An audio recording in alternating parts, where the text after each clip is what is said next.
Assalamualaikum warahmatullahi wabarakatuh. Alhamdulillah, puji syukur kepada Allah atas kehadiran Allah Subhanahu wa Ta'ala, yang mana Allah telah melimpahkan rahmat dan hidayahnya kepada kita semua.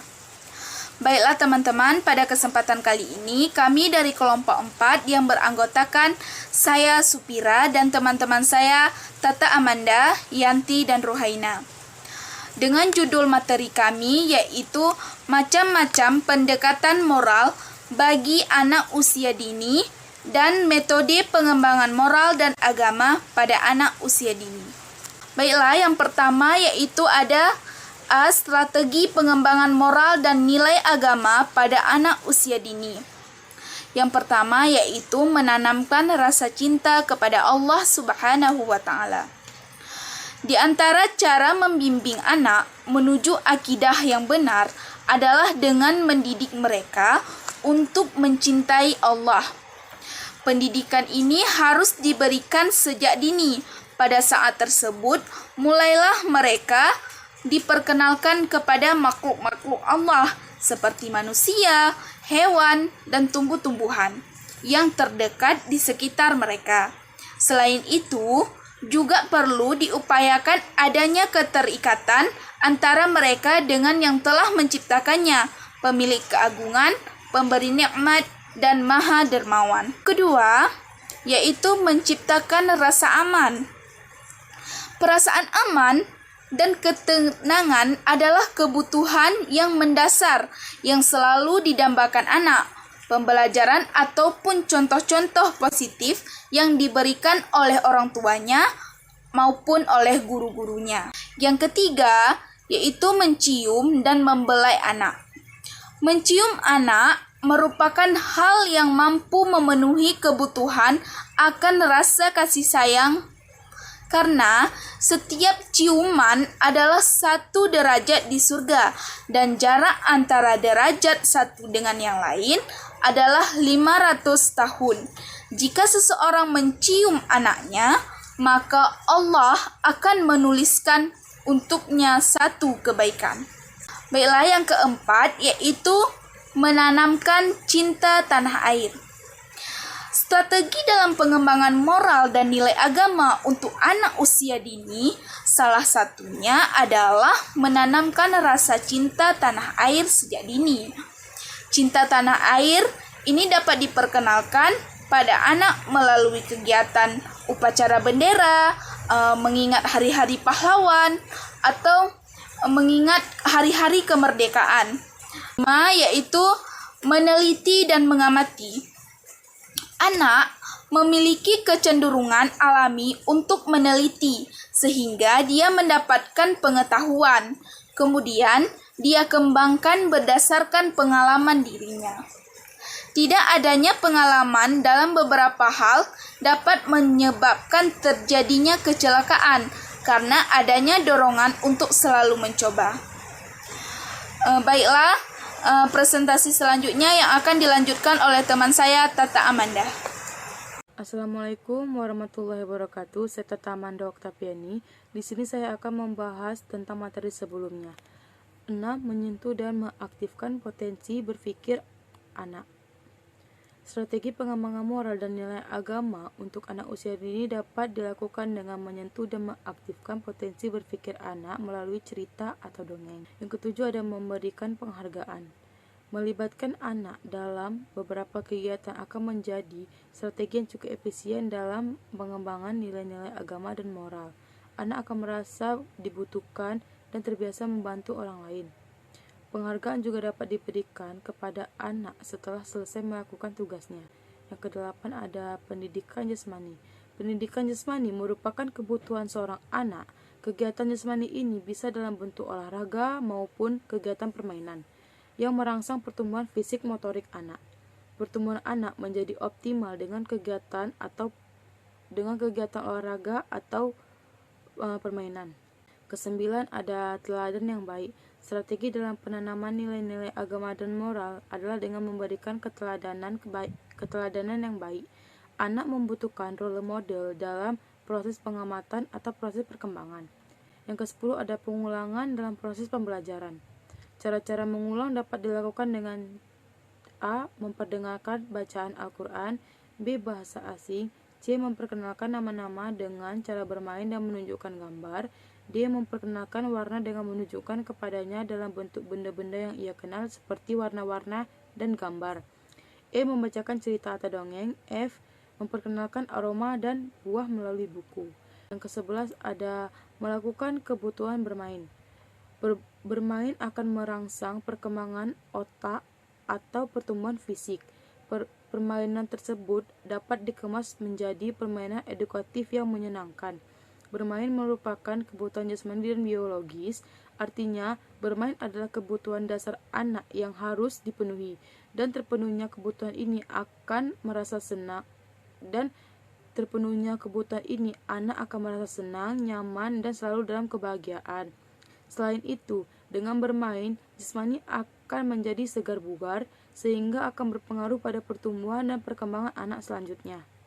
Selanjutnya, saya akan menjelaskan tentang metode pengembangan nilai moral agama pada anak usia ini. 1. Bercerita. Bercerita dapat dijadikan metode untuk menyampaikan nilai yang berlaku dalam masyarakat.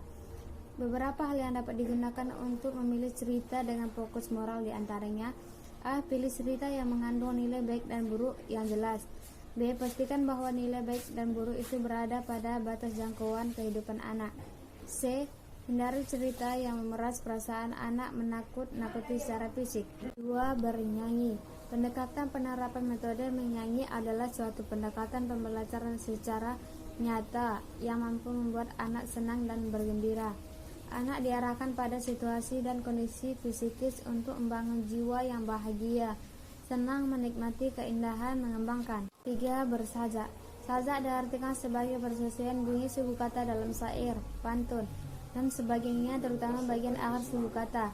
Pendekatan pembelajaran melalui kegiatan membaca sajak merupakan salah satu kegiatan yang akan menimbulkan rasa senang, gembira, dan bahagia pada diri anak. Secara psikologis, anak taman kanak-kanak sangat harus dengan dorongan rasa ingin tahu, ingin mencoba segala sesuatu, dan ingin melakukan sesuatu yang belum pernah dialami atau dilakukan. Melalui metode sajak, guru bisa menanamkan nilai moral kepada anak. Sajak ini merupakan metode yang juga membuat anak merasa senang. 4. Karya wisata. Karya wisata merupakan salah satu metode pengajaran di PAUD di mana anak mengamati secara langsung dunia sesuai dengan kenyataan yang ada, misalnya hewan, manusia, tumbuhan, dan benda-benda lainnya. Dengan karya wisata, anak akan mendapatkan ilmu dari pengalaman sendiri, dan sekaligus anak dapat menganalisasi berdasarkan sudut pandang mereka sendiri berkarya wisata. 5. Indoktrinasi. Menurut Al-Fiqh, dalam Dewi Siswoyo menyatakan bahwa untuk membantu anak supaya dapat tumbuh menjadi dewasa, mereka harus ditanamkan nilai-nilai disiplin sajak di sini melalui interaksi guru dan siswa. 6. Klarifikasi nilai. Dalam pendekatan klarifikasi nilai, guru tidak secara langsung menyampaikan kepada anak mengenai benar salah baik buruknya, tetapi siswa diberikan kesempatan untuk menyampaikan dan menyatakan nilai-nilai dengan cara sendiri. Anak diajak untuk mengungkapkan mengapa perbuatan ini benar atau buruk. Baiklah, saya akan menjelaskan tentang teladan atau contoh.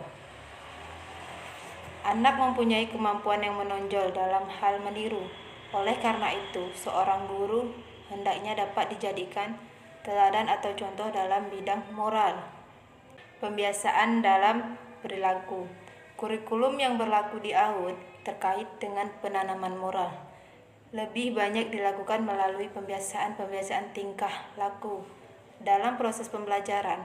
Ini dapat dilihat misalnya berdoa sebelum dan sesudah belajar, berdoa sebelum makan dan minum, mengucap salam kepada guru dan teman, merapikan mainan setelah belajar, berbaris sebelum masuk kelas, dan sebagainya. Dan lain yang dapat digunakan dalam penanaman nilai moral menurut Hewitt diantaranya adalah inculcation, moral development, analisis, klarifikasi nilai, dan action learning. Pertama, inculcation. Pendekatan ini bertujuan untuk menginternalisasikan nilai tertentu kepada siswa, serta untuk mengubah nilai-nilai dari para siswa yang mereka refleksikan sebagai nilai tertentu yang diharapkan. Kedua, moral development. Tujuan dari pendekatan ini adalah membantu siswa mengembangkan pola-pola penalaran yang lebih kompleks berdasarkan seperangkat nilai yang lebih tinggi, serta untuk mendorong siswa mendiskusikan alasan-alasan pilihan dan posisi nilai mereka. Ketiga, analisis. Pendekatan ini bertujuan untuk membantu siswa menggunakan pikiran logis dan penelitian ilmiah untuk memutuskan masalah dan pernyataan nilai. Untuk membantu siswa menggunakan pikiran rasional, proses-proses analitik dalam menghubungkan dan mengonseptualisasikan nilai-nilai mereka, serta untuk membantu siswa menggunakan pikiran rasional dan kesadaran emosional untuk mengkaji perasaan personal, nilai-nilai dan pola-pola perilakunya. Metode yang dapat digunakan dalam pendekatan ini diantaranya diskusi rasional terstruktur yang menuntut aplikasi rasio sama sebagai pembuktian, pengujian prinsip-prinsip, penganalisaan kasus-kasus analog dan riset serta debat. 4. Klarifikasi nilai. Tujuan dari pendekatan ini adalah membantu siswa menjadi sadar dan mengidentifikasi nilai-nilai yang mereka miliki dan juga yang dimiliki oleh orang lain, membantu mengomunikasikan secara terbuka dan jujur dengan orang lain tentang nilai-nilai mereka, dan membantu siswa menggunakan pikiran rasional dan kesadaran emosional untuk mengkaji perasaan personal. 5. Action learning. Tujuan dari pendekatan ini adalah memberi peluang kepada siswa agar bertindak secara personal ataupun sosial berdasarkan kepada nilai-nilai mereka, mendorong siswa agar memandang diri mereka sendiri sebagai makhluk yang tidak secara otonom interaktif dalam hubungan sosial personal, tetapi anggota suatu sistem sosial. Baiklah, selanjutnya saya akan menjelaskan tentang macam-macam pendekatan moral bagi anak usia dini dan metode. J.S. Perwadarmintan dinyatakan bahwa nilai adalah harga hal yang penting atau berguna bagi kemanusiaan menurut Aywayon Koyon. Nilai adalah segala sesuatu yang berharga. Menurutnya, ada dua nilai, yaitu nilai ideal dan nilai aktual. Nilai ideal adalah nilai yang menjadi cita-cita diekspresikan dalam kehidupan sehari-hari. Menurut Richard Merlin dalam Aywayon Koyon, nilai adalah patokan atau standar yang dapat membimbing seseorang atau kelompok ke arah-arah. Prinsip dasar asesmen anak usia dini. Ada 4 proses dalam asesmen, yaitu menentukan kebutuhan anak dan menentukan tujuan asesmen. 2. Mengumpulkan kualitatif dan kuantitatif data dengan metode yang tepat. 3. Memproses informasi yang bermanfaat untuk melakukan penelitian. 4. Membuat keputusan profesional. Asesmen digunakan untuk beragam tujuan yang antara lain sebagai berikut. 1. Untuk mengetahui berbagai aspek perkembangan anak secara individual yang meliputi aspek fisik, motorik, kognitif, bahasa, sosio-emosional, dan sebagainya. Kedua, untuk diagnosa adanya hambatan perkembangan maupun identifikasi penyebab masalah belajar pada anak. Ketiga, untuk memberikan tempat dan program yang tepat untuk anak. Manfaat asesmen menurut Nature ada 3. Yang pertama itu ada mendukung belajar anak. Yang kedua ada mengidentifikasi apakah anak tersebut berkembang secara normal atau memiliki kebutuhan khusus. Dan yang ketiga itu ada mengevaluasi program dan memonitor kebutuhan anak. Pelaksanaan kegiatan program pengembangan moral dapat dilakukan dengan cara yang pertama, kegiatan rutin. Kegiatan rutin yaitu kegiatan yang dilakukan setiap hari. Dalam kegiatan ini, guru dapat mengembangkan moral anak. Yang kedua yaitu berbaris memasuki ruang kelas. Sebelum memulai kegiatan belajar akan ditanamkan beberapa perilaku anak, antara lain 1. Untuk selalu tertib dan patuh pada peraturan. Yang kedua, tenggang rasa terhadap keadaan orang lain. Dan yang ketiga, sabar menunggu giliran. Baiklah teman-teman, sampai di sini presentasi dari kelompok kami. Apabila ada kesalahan, kami mohon maaf. Kami akhiri. Wassalamualaikum warahmatullahi wabarakatuh.